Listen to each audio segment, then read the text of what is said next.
I see it as a very real problem. I would say I'm probably addicted to social media. Quinlan Dixon spends as much as 2,200 hours a year like this.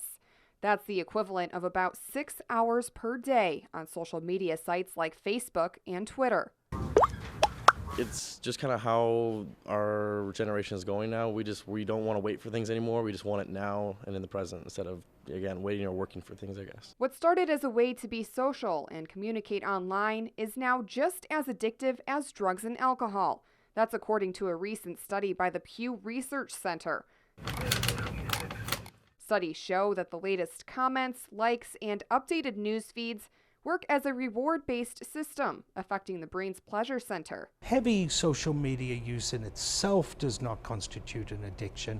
It depends why it's being used. If it's being used for escape and avoidance of other things in life, then this is problematic and probably more related to teens and young adults.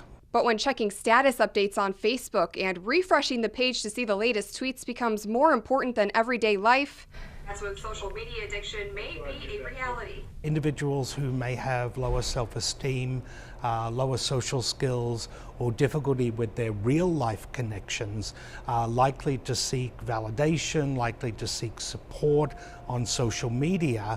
And the more that they do this, the more their real-life connections start to wither. A study by Social Media Today shows that users between ages 15 and 19 spend at least 3 hours a day on social media, while users between ages 20 and 29 spend 2 hours. Per day, probably like 3-4 hours maybe. About an hour or two a day, I would say. Sometimes when I'm on my phone, I kind of get more hesitant of what's going on with people, what's happening. I'll try to pull up my phone so then I can diffuse the situation. Hiding behind a cell phone may be hindering nonverbal communication skills and interpersonal relationships, especially in younger generations. What do you think the long-term implications of this could possibly be if this continues? More antisocialness, I guess, or the lack of an ability to have strong conversation with someone else. It's one of those things where when you're trying to have personal time or just go out with your friends and they can't put their phone down to have a conversation. We get away from being able to talk in certain situations or communicate with employers or things like that. Buchanan says not living in the moment and obsessing over social media can even lead to depression.